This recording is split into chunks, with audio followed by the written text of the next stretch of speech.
রোজার মাস চলছে যে ইনসুলিন দেওয়া যাবে কিনা, ইনহেলার দেওয়া যাবে কিনা, রক্ত দেওয়া যাবে কিনা, অনেক ধরনের প্রশ্ন থাকে। আমি টোটাল বিষয়টাকে যদি এক বাক্যে আপনাদেরকে বলে দেই, সেটা হচ্ছে কোনো কিছু এমন বস্তু যা গলৎকরণ করা হয়, গলা দিয়ে পেটের ভিতরে চলে যায়, আপনার ক্ষুধা নিবারণ হয়ে যায়, সেক্ষেত্রে এগুলো যদি আপনি গ্রহণ করেন রোজা ভেঙে যাবে।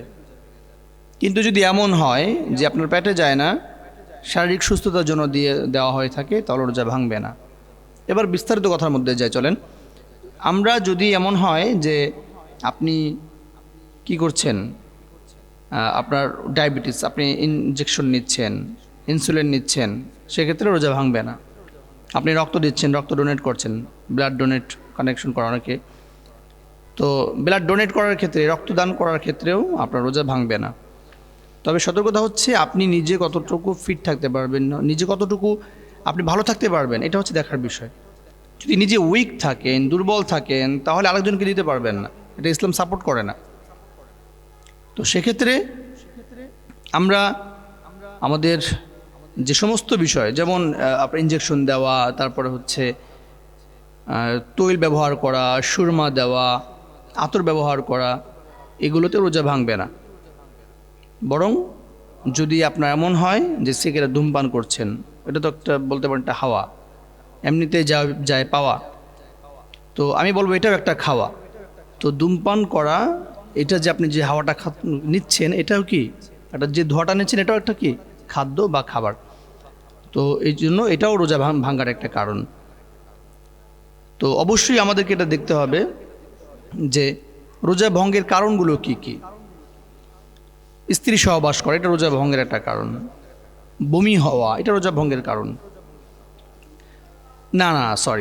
বমি হওয়া এটা রোজা ভঙ্গের কারণ না। বমি যদি কেউ ইচ্ছাকৃতভাবে করে, তাহলে রোজা ভঙ্গের কারণ। এই সম্পর্কে আমার এই বমি সম্পর্কে বিস্তারিত আলোচনা রয়েছে, আপনারা সেখানে দেখতে পারবেন ইনশাআল্লাহ।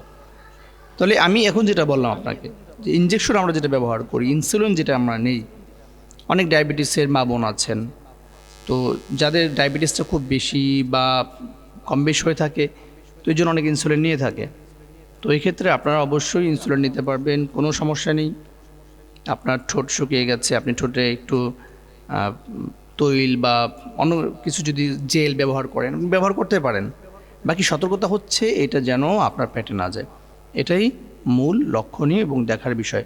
যদি আপনার পেটে চলে যায়, তাহলে অবভিয়াসলি আপনার রোজা ভেঙে যাবে। আতরের ঘ্রাণ নেওয়ার ক্ষেত্রে কোনো সমস্যা নেই, আপনি যে কোনো আতরের ঘ্রাণ নিতে পারেন, এতে রোজা ভাঙবে না, বরং এটা ভালো।